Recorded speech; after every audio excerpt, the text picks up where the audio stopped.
بسم اللہ الرحمن الرحیم الحمدللہ والصلاۃ والسلام علی رسول اللہ اما بعد۔ آج کے اس درس کے اندر ہم لوگ عمرہ کا طریقہ جانیں گے۔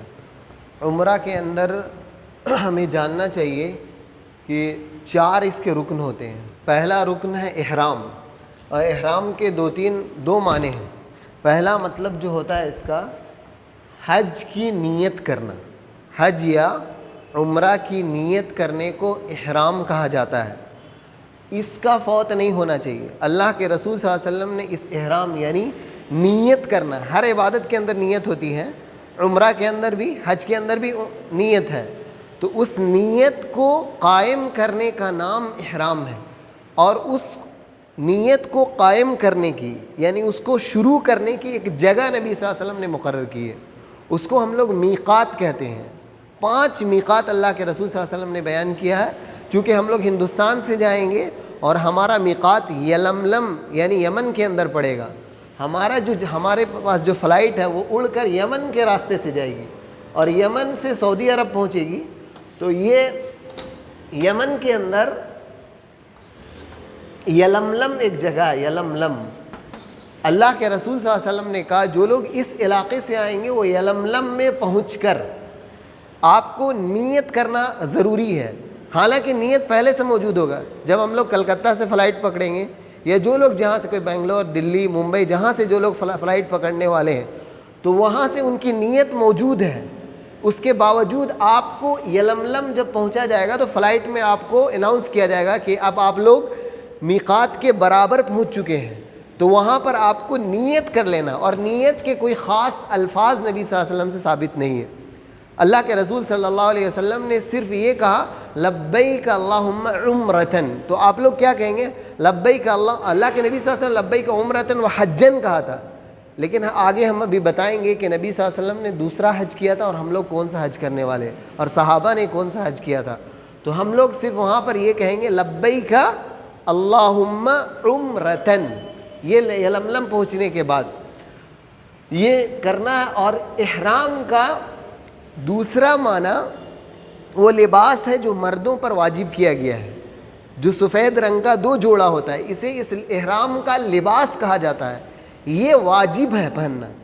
اس کے اگر کوئی انسان چھوڑ دیتا ہے تو اس کی وجہ سے اس کا حج فوت نہیں ہوگا، لیکن یہ نیت جہاں چھوٹا حج باطل ہو جائے گی۔ اگر کوئی انسان جا رہا اور یلملم میں اس نے نیت نہیں کی ہے، کلکتے میں نیت ہے لیکن یلملم میں نہیں ہے، تو اس کا حج باطل ہو جائے گا۔ حج کا پہلا رکن ہے، اس میں بہت زیادہ دھیان دینا ہے۔ لیکن اگر احرام کا لباس غلطی سے کوئی عام لباس پہن لیا ہے، احرام کا لباس کے بعد یہ، تو اس کا حج ہو جائے گا، لیکن اس کو ایک قربانی دینا پڑے گا، کوئی بکری، کوئی جانور ذبح کر کے پیش کرنا پڑے گا، اور فوراً اس کو لباس اتارنا ہوگا۔ اسی جیسے خوشبو لگا لیا تو خوشبو، اس کو فوراً خوشبو والا کپڑا اتارنا پڑے گا، دھو کر صاف ستھرا کپڑا پہننا پڑے گا جس کے اندر خوشبو نہ ہو۔ تو یہ فرق ہمیں سمجھنا ہے۔ احرام کا یہ لباس ہو گیا، اور اب میقات میں ہمیں کیا کرنا ہے؟ تلبیہ پکارنا، لبیک اللہم لبیک لبیک لا شریک لک لبیک ان الحمد والنعمت لک والملک لا شریک لک۔ چونکہ کلکتہ سے ہم لوگ یہ احرام پہن لیں گے، وہاں ہم کو جو عمل حقیقت میں ہم کو اپنے عمرہ کا عمل شروع کرنا تھا میقات میں یلملم نے، لیکن یمن کے اندر ہماری فلائٹ نہیں رکے گی، تو ہم لوگ وہ عمل جو احرام پہننے سے پہلے اللہ کے رسول صلی اللہ علیہ وسلم نے کیا ہے اس کو ہم کلکتے میں کر لیں گے، یا جو لوگ ممبئی میں، دلی میں ہیں، بنگلور میں، وہ لوگ وہاں سے اس کو کر لیں گے۔ ہوٹل میں آپ کو جس دن آپ کی فلائٹ ہے اسی دن آپ غسل کر لیں گے۔ یہ احرام کا غسل مسنون ہے، یہ کرنا چاہیے، مستحب ہے۔ آپ خوشبو لگائیں گے لیکن احرام کے کپڑے میں نہیں۔ عورت کا احرام کیا ہے؟ عام لباس ہے جو وہ پہنتی ہے، اور مرد کے لیے سادہ لباس ہے۔ تو عورت بھی اپنے، یا مرد اپنے احرام کے کپڑے میں خوشبو نہیں لگائیں گے۔ عورت بھی اپنے کپڑے میں خوشبو نہیں لگائے۔ عورت کے لیے جو مخصوص خوشبو ہے، وہ جس میں خوشبو کم ہوتی ہے، عورت کے لیے خوشبو لگانا جائز ہے، لیکن اس کا خوشبو زیادہ نہیں ہونا چاہیے کہ باہر سمجھ میں آ رہا ہو۔ اگر وہ نہیں لگائی تو بہتر ہے، چلے گا کیونکہ سفر میں ہے، لیکن مرد خوشبو لگائیں کیونکہ رسول اللہ صلی اللہ علیہ وسلم نے لگایا ہے۔ اور عائشہ کہتی ہے رضی اللہ عنہ کہ ہم اللہ کے رسول صلی اللہ علیہ وسلم کو خوشبو لگاتی تھی احرام پہننے سے پہلے، اور احرام اتارنے سے پہلے کب؟ جب حج کے سارے اعمال مکمل ہو جاتے تھے، طواف افاضہ کرنے سے پہلے تو یہ خوشبو لگانا بھی سنت ہے، اسے طیب عربی میں کہا جاتا ہے، لیکن ہم بدن میں لگائیں گے، بال میں، داڑھی میں یا دوسری جگہوں میں لگائیں گے، کپڑے میں نہیں لگا سکتے ہیں، اور اس کے بعد سوکھ جانے کے بعد کپڑا ہمیں پہننا ہے، خوشبو سوکھ جائے۔ ہمارے یہاں اصل میں رواج ہی نہیں ہے کہ ہم لوگ جانتے ہی نہیں کہ جسم میں خوشبو لگایا جاتا ہے، یا بالوں میں یا داڑھی میں خوشبو لگاتے ہیں۔ تو اللہ کے رسول صلی اللہ علیہ وسلم جسم میں یا بال میں آپ نے اتنا خوشبو لگایا تھا کہ صحابہ کہتے ہیں کہ میں نے آپ کے پیشانی میں خوشبو کی چمک ہم لوگ بعد میں بھی دیکھ رہے تھے جب آپ احرام پہنے ہوئے تھے۔ تو اب خوشبو کا اثر احرام کی حالت میں اگر باقی رہ جاتا ہے تب بھی آپ کے حج میں کوئی فرق نہیں پڑے گا۔ ایک بات لوگوں میں مشہور ہے، صلاۃ، یعنی نماز احرام کے لیے۔ تو احرام کے لیے اللہ کے رسول صلی اللہ علیہ وسلم سے کوئی خاص نماز ثابت نہیں، اسی لیے یہ نماز نہیں پڑھی جائے گی سوائے مدینہ کے۔ اگر کوئی شخص مدینے سے اپنا حج کا یا عمرے کا آغاز کرنا چاہتا ہے، وہاں سے حج یا عمرہ کرنا چاہتا ہے، تو اس کی جو میقات ہے ذوالحلیفہ ہے۔ ذوالحلیفہ میں مدینے کی میقات ذوالحلیفہ ہے۔ اس میں اللہ کے رسول صلی اللہ علیہ وسلم نے 2 رکعت نماز پڑھی ہے، وہ احرام کی نماز نہیں تھی، بلکہ جبریل امین نے آ کر بتایا تھا کہ یہ مبارک وادی ہے۔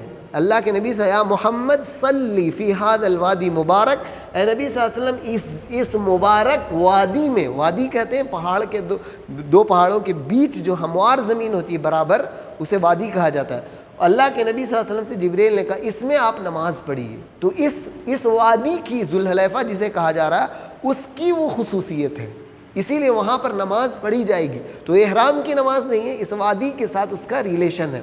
اور ایک بات آپ یاد رکھیں، اگر احرام باندھتے وقت فرض نماز کے بعد اگر آپ کو ممکن ہے فرض نماز آپ پڑھیں تو اس کے بعد آپ احرام کا آغاز کریں، اور احرام باندھتے وقت قبلہ رخ ہو کر آپ کو احرام کا کپڑا یعنی نیت کرنا ہے۔ احرام کا کپڑا تو کسی طرح پہنیں گے، جو نیت کریں گے لبیک اللہم عمرتن جو آپ کہیں گے، اس کو آپ کو قبلہ رخ ہو کر، اگر بہتر ہے کہ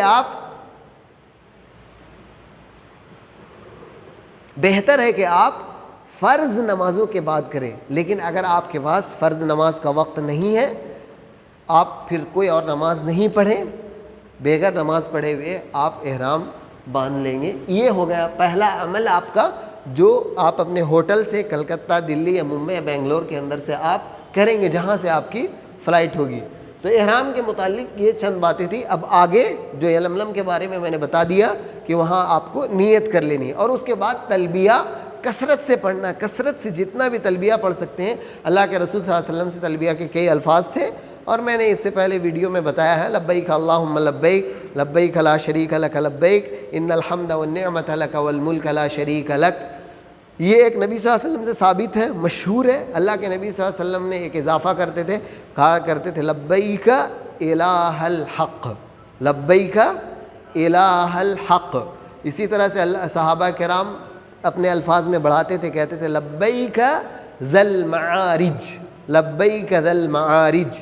اور عبداللہ بن عمر اور عمر بن خطاب رضی اللہ عنہ کہتے تھے لبیک لبیک وسعدیک والخیر فی یدیک والرغباء الیک والعمل۔ یہ عبداللہ بن عمر یا عمر رضی اللہ عنہ پڑھایا کرتے تھے۔ تو آپ ان میں سے جو بھی آپ کو یاد ہے، آپ کا وہ ضروری نہیں کہ سارا آپ کو یاد ہو، لیکن اللہ کے رسول صلی اللہ علیہ وسلم نے جو یاد کیا، پہلا جو میں نے تلبیہ پڑھا، اس کو آپ زیادہ ورد کریں، اور اس کے علاوہ جو آپ کو یاد ہے آپ اس کو پڑھتے رہیں، تاکہ آپ کو ایک دعا پڑھنے میں اکتاہٹ پیدا نہ ہو۔ اسی طرح سے آپ تکبیر بھی پڑھ سکتے ہیں، اور سبحان اللہ الحمدللہ اس کا بھی ورد کر سکتے ہیں۔ اس طرح سے ہمارا عمرہ کا پہلا رکن جو ہے احرام، وہ مکمل ہو جاتا ہے۔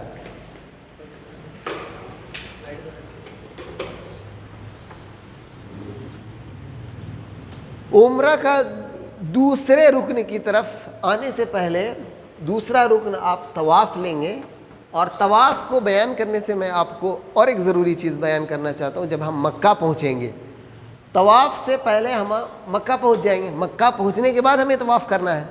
تو مکہ ہم جس وقت بھی پہنچیں، وہ پہنچنے کا وقت ہو سکتا ہے رات ہو سکتا ہے دن ہو، آپ جس وقت پہنچے ہیں ضروری نہیں ہے کہ اسی وقت آپ تھکے ماندے فوراً چلے جائیں خانہ کعبہ میں طواف کرنے کے لیے، عمرہ کرنے کے لیے. ایسا نہیں ہونا چاہیے. آپ اپنی صحت کا مکمل خیال رکھیں.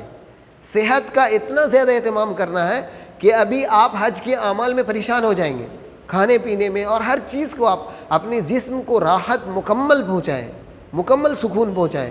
تو آپ ہوٹل پہنچنے کے بعد آرام کریں، اور آرام کرنے کے بعد کچھ دیر فریش ہونے کے بعد آپ غسل کرنا چاہتے ہیں تو غسل بھی کر سکتے ہیں. مرد حضرات اگر احرام کا کپڑا چینج کرنا چاہتے ہیں وہ بھی کر سکتے ہیں. عورتیں بھی اپنا عام احرام کا کپڑا اس کو چینج کرنا چاہتی ہیں اسے بھی چینج کر سکتی ہیں. اور غسل کرنے کے بعد اب کلکتہ میں جیسا آپ لوگوں نے کیا تھا یا ہوٹل میں خوشبو لگایا، وہاں نہیں لگانا ہے، وہاں آپ وہ عمل نہیں کرنا ہے. صرف آپ غسل کر سکتے ہیں.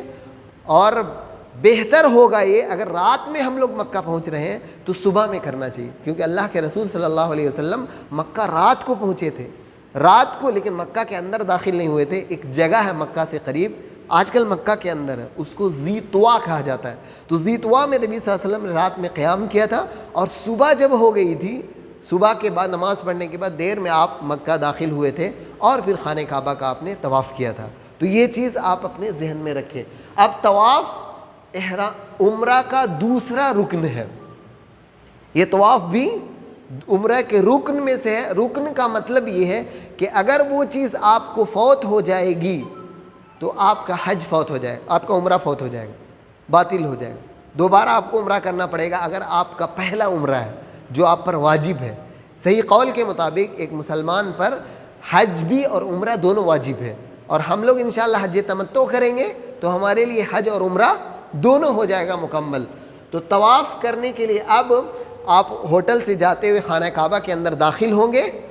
اگر فرض نماز کا وقت نہیں ہے، فرض نماز کا وقت ہے تو آپ فرض نماز میں داخل ہو جائیں گے، تحیۃ المسجد اس کے ساتھ پڑھیں گے. ڈائریکٹ کہا جاتا ہے، اہل علم کہتے ہیں کہ جو انسان حج کے لیے جا رہا ہے یا عمرہ کے لیے جا رہا ہے اور خانہ کعبہ میں داخل ہو رہا ہے اور وہ وقت نماز فرض نماز کا نہیں ہے تو اس کے لیے تحیۃ المسجد نہیں ہے، مطلق نہیں ہے. بات سمجھنے کی ہے. اگر آپ فرض نماز کا وقت ہے، ایسی صورت میں آپ مکمل نہیں کر سکتے اپنا طواف، تو آپ اس وقت تحیۃ المسجد پڑھیں گے. کیوں؟ فرض سے ریلیٹڈ آپ ابھی فرض نماز پڑھنے والے، یوں ہی نہیں بیٹھ جانا ہے. اس کے بعد آپ فرض نماز پڑھ لیں گے، تب جا کر آپ اپنا طواف شروع کریں گے. لیکن فرض کا وقت نہیں ہے، صبح کے وقت ہم لوگ پہنچ رہے ہیں تو سیدھا جانے کے بعد خانہ کعبہ کا ہم رخ کریں گے. جیسے عام مسجدوں میں جو دعا پڑھی جاتی ہے، بسم اللہ اللہم افتح لی ابواب رحمتک والصلاۃ والسلام علیک یا رسول اللہ، یہ الفاظ مسجد میں داخل ہونے کی ثابت ہے. آپ داخل ہوں گے اور سیدھا خانہ کعبہ کی طرف رخ کریں گے. سیدھا خانہ کعبہ کو جائیں گے اور تلبیہ بند نہیں کریں گے. تلبیہ کو حج کے عمل کے اندر آپ کو حسن پیدا کرنا ہے اور یہ لانا ہے، احساس پیدا کرنا ہے، احساس. اور لبیک کا معنی آپ یاد رکھیں گے اپنے حج کے اندر، یہ بہت ضروری ہے. لبیک کا معنی کیا؟ کسے آپ کہہ رہے ہیں لبیک؟ اللہ سے کہہ رہے ہیں. کیا مطلب ہے؟ اے اللہ تو نے مجھے بلایا اپنی عبادت کے لیے تو میں ہر چیز چھوڑ کر تیرے پاس آ گیا ہوں.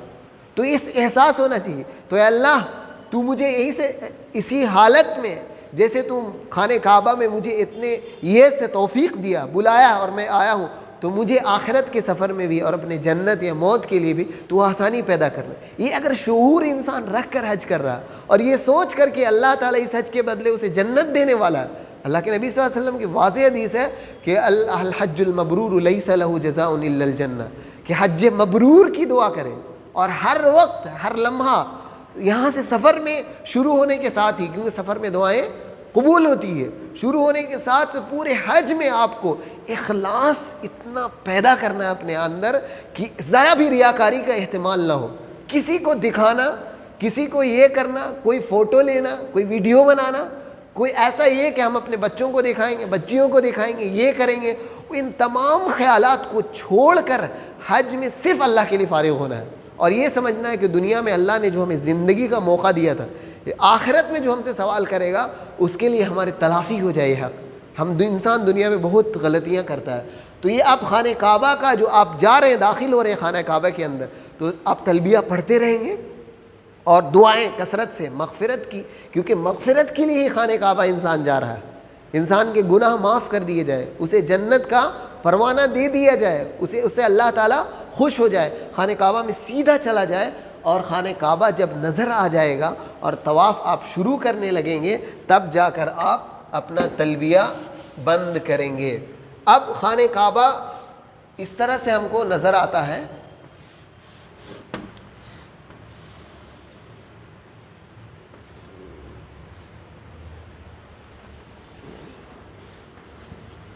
یہ عمارت ایسے بنی ہوئی ہے خانہ کعبہ کی, اور اس کے گرد میں یہ دیوار ایسے بنی ہوئی ہے راؤنڈ. اس کو حتیم کہتے ہیں یا ہجر کہا جاتا ہے.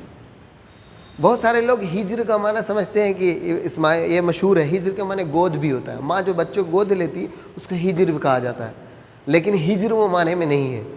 ہجر کے معنی ہوتا ہے چھوڑ دینا.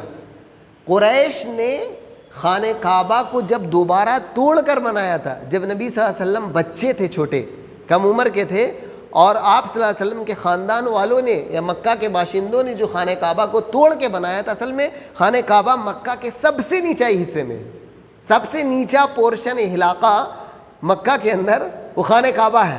تو خانہ کعبہ میں سارا پانی جم جائے گا. لیکن آج اللہ تعالیٰ حکومت کو جزائے خیر دے, ایسی سی مشینیں اور ایسا سسٹم کیا کہ 1 سیکنڈ بھی پانی نہیں رہتا, جتنا پانی ہو جائے وہ ایسا سسٹم ہے کہ نکال دیا جاتا ہے پانی کو.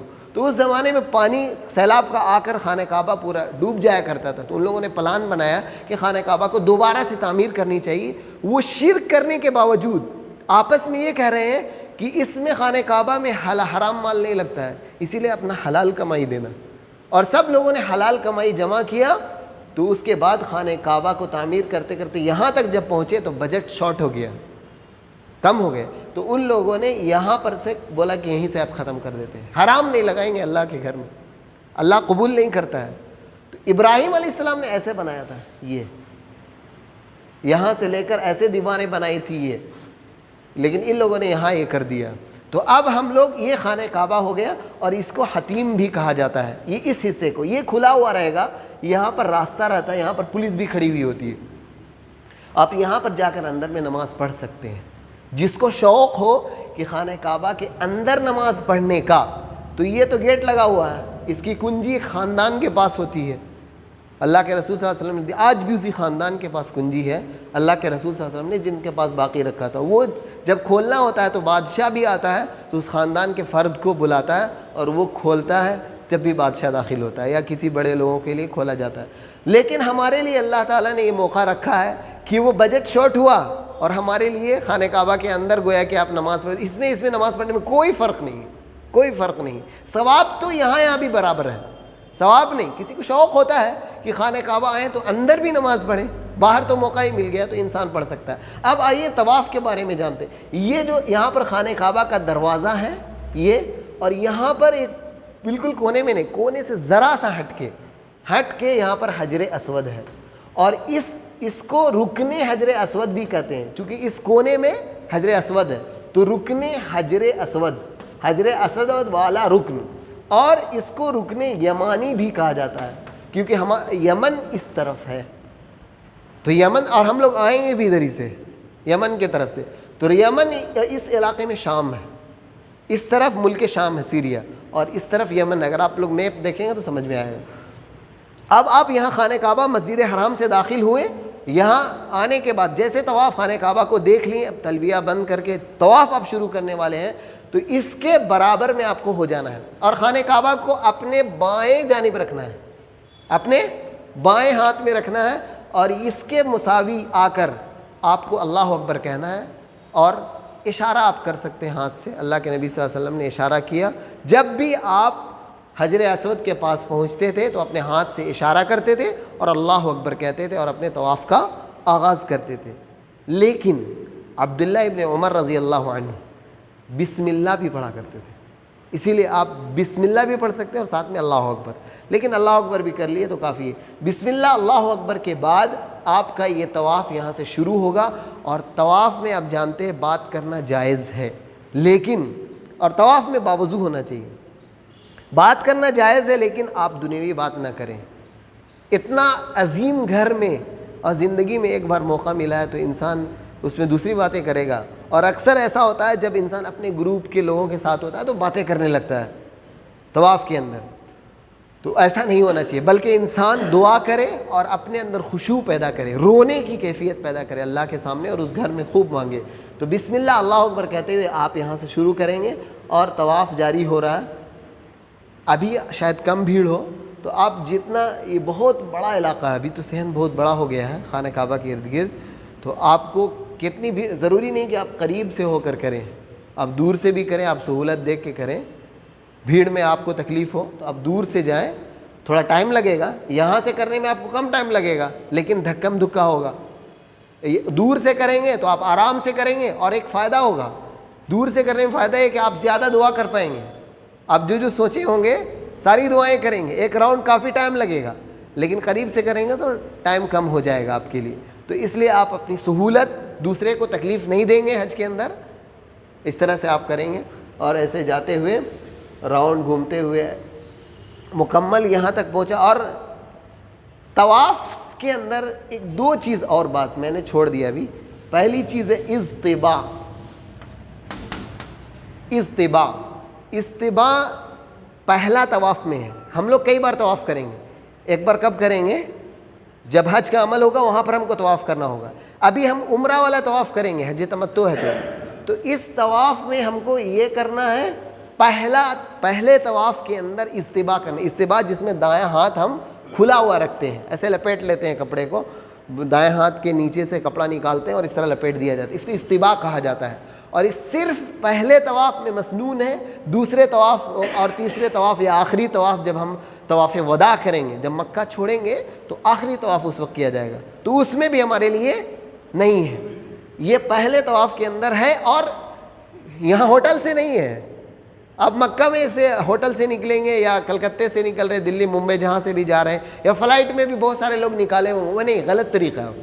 آپ پورا ڈھکے ہوئے ہوں گے, وہاں جا کر آپ ہوٹل سے بھی نکل رہے, مکہ کے اندر بھی خانہ کعبہ کے پاس جب پہنچیں گے تو خانہ کعبہ کو دیکھ کر مسجد حرام کے وقت آپ یہ کریں گے, اور اس کو اپنے 7 راؤنڈ کے اندر کھلا رکھیں گے. یہ پہلی سنت ہو گئی, اور اس سنت کا تعلق مردوں سے ہے. دوسری بات ہے رمل. طواف کے اندر رمل یعنی چھوٹی چھوٹی, تیز تھوڑی دوڑیں گے نہیں, چھوٹی چھوٹی چالوں سے اکڑ کر چلنا ہے, ایسے ایسے اس طرح سے چلیں گے آپ. تو یہاں سے آپ کو 3 راؤنڈ میں ایسا کرنا ہے, صرف 3 راؤنڈ. 7 طواف کا 7 راؤنڈ ہے, لیکن 3 میں آپ کو کرنا ہے, یہاں سے یہاں تک کرنا ہے, اور اس حصے میں بھی نہیں کرنا ہے, یاد رکھیں گے. اور اسے اللہ کے رسول صلی اللہ علیہ وسلم نے, اصل میں کافروں نے مسلمانوں پر اعتراض کیا تھا کہ مسلمان بہت کمزور ہو گئے ہیں, مدینے میں بیماری ہوتی ہے اور مسلمانوں کو مدینے کی بیماری نے کمزور کر دیا. اور قریش کیا کیے تھے, یہ حتیم جو ہے اس کے پاس ایک پہاڑ تھا بہت بڑا, ابھی نہیں ہے. اس پہاڑ کے اوپر قریش کے لوگ بیٹھ گئے تھے جب نبی صلی اللہ علیہ وسلم عمرہ کرنے آئے تھے. سن 7 ہجری میں عمرہ کرنے سے لوگوں نے روک دیا تھا, اور بہت بڑا صلح کا واقعہ پیش آیا تھا. اس کے بعد دوسرے سال سن 8 ہجری میں آپ صلی اللہ علیہ وسلم نے یہ کیا تھا, عمرہ جو کیا تھا, عمرۃ الحدیبیہ کے نام سے وہ مشہور ہے. تو یہاں پر کفار پہاڑ میں بیٹھ گئے تھے اور دیکھ رہے تھے کہ مسلمان کتنے کمزور ہیں, مزہ لے رہے. تو نبی صلی اللہ علیہ وسلم, چونکہ یہاں سے یہاں تک دیکھیے, حکمت دیکھیے اسلام کا, یہاں سے یہاں تک پورا کافر نظر آ رہے ہیں. تو نبی صلی اللہ علیہ وسلم نے کہا تم غرور تو اللہ کے سامنے نہیں, کافروں کو دکھانے کے لیے آدمی ہلکی چال میں ایسے کر کے اونچی کر کے اپنی اس بازو کو خاص کر دکھانا تھا کہ ہم لوگ کمزور نہیں ہیں, یہ دکھا رہے تھے. اور اس میں طاقت دکھانا مقصود تھا, کافروں کو رعب دکھانا مقصود تھا. تو وہ لوگ وہ چیز حاصل ہو گیا, اور یہ سنت باقی رہی. ابھی نہیں ہے ضرورت, لیکن اللہ کے رسول صلی اللہ علیہ وسلم نے جو کیا ہے وہ اسی لیے یہ مستحب اور مسنون ہے. یہ 3 راؤنڈ کے اندر آپ کریں گے, اور یہ رکن یمانی والے حصے میں جب آپ پہنچیں گے تو یہاں پر ایک دعا, خاص دعا ثابت ہے. عام دعا تو کوئی بھی کہیں پر پڑھ سکتے ہیں, یہاں پر بھی عام دعا پڑھ سکتے ہیں, لیکن ربنا آتنا فی الدنیا حسنۃ وفی الآخرۃ حسنۃ وقنا عذاب النار, اس دعا کو یہاں پر پڑھیں گے. اب ایک اور خاص بات جو رکن یمانی میں ہمیں کرنا ہے, رکن یمانی میں ایک لفظ آتا ہے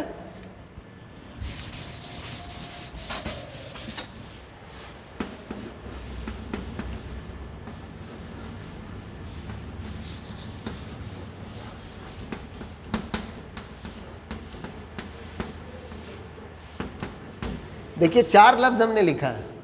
ایک کو کہتے ہیں استلام، استلام کے معنی چھونا. دوسرا لفظ تقبیل، تقبیل کے معنی بوسہ دینا. تیسرا لفظ اشارہ، اشارہ کرنا، کوئی چیز سے اشارہ کر رہے ہیں. اور چوتھا ہے سجدہ کرنا. پہلا جو ہے، پہلا استلام، چھونا، یہ ہم خانہ کعبہ کا یہ حصہ رکن یمانی ہے، اس کو چھونا سنت ہے. اس دیوار، جو لمبی دیوار آئے گی آپ کو، خانہ کعبہ بہت بڑا ہے، ابھی آپ کو سمجھ میں نہیں آئے گا، تقریباً میں بتاتا ہوں. اس مسجد میں آپ وہاں تک بیٹھے ہیں، اس سے بھی زیادہ ہوگا لمبائی. ادھر آپ کے تھوڑا اور پیچھے چلا جائے گا، پوری اس دیوار تک نہیں، اتنا لمبائی ایسے چلا جائے گا جو میں نے یہاں سے یہاں تک آپ کو بتایا. اور یہ ہائٹ اس سے 2 گنا سے کم، اتنی ہائٹ ہے خانہ کعبہ کی. 2 منزلہ سے تھوڑا کم ہوگا، 1.25 منزلہ تک آپ کو خانہ کعبہ کی ہائٹ نظر آئے گی. اتنا اونچا ہے، تصویر میں ویسا نظر نہیں آتا. تو اب آپ یہ جو دیوار ہے، اور اس دیوار میں غلاف لگا ہوا ہوگا، اور غلاف کو حکومت اٹھا دیتی ہے کیونکہ لوگ اس کو چومنے لگتے ہیں، اس پہ عقیدت. غلاف کا خانہ کعبہ سے بہت بڑا تعلق نہیں، صرف یہ ہے کہ اس کو ڈھکنا جائز ہے. دنیا میں اللہ تعالیٰ نے کسی بھی گھر کو پردہ کرنا، یعنی ڈھکنا دیوار کو، حرام ہے. اسی لیے آپ یاد رکھیں، آج کل فیشن چلا ہوا ہے تو لوگ اپنے گھروں میں کھڑکیوں میں پردہ لگانا لگے، دیواروں میں جو پردہ کرتے ہیں یہ جائز نہیں، کیونکہ یہ خاصیت صرف خانہ کعبہ کو اللہ تعالیٰ نے دیا ہے کہ جو گھر ڈھک سکتے ہیں آپ، وہ خانہ کعبہ ہے، اور وہ چیز کسی کو نہیں دی. تو رکن یمانی میں آ کر آپ اس کو چھوئیں گے، ہاتھ سے صرف چھوئیں گے، جو بھی حصہ آپ کو، اس کو چومنا نہیں ہے یا کچھ اور دوسرا عمل نہیں کرنا ہے. نبی صلی اللہ علیہ وسلم سے اتنا ہی ثابت ہے. اب آئیں گے یہاں پر گھومتے ہوئے، دوسرا آپ طواف شروع کرنے جائیں گے تو یہاں پر حجر اسود ہے.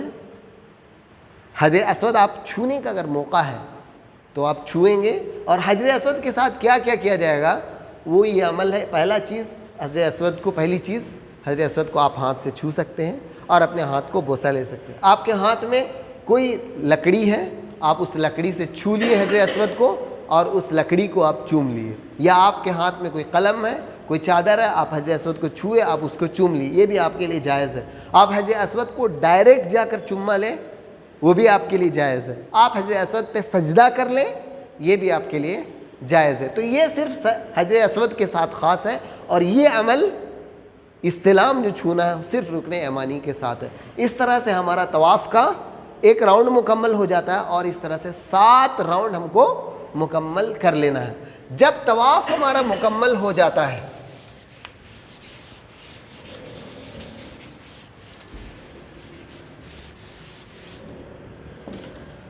جب ہمارا طواف مکمل ہو گیا،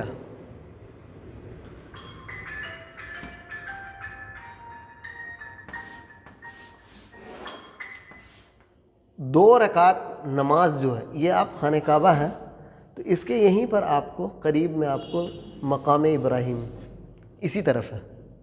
مقام ابراہیمی جو ابراہیم علیہ السلام کا جو پتھر جس پہ آپ خانہ کعبہ کو تعمیر کیے تھے، جس پتھر میں کھڑے ہوتے تھے، اس پتھر میں نشان ہو گیا تھا، آج تک وہ باقی ہے، تو اس کو محفوظ کر دیا گیا، اور وہ گلاس کی شکل میں، گلاس سے اس کو ڈھک دیا گیا ہے.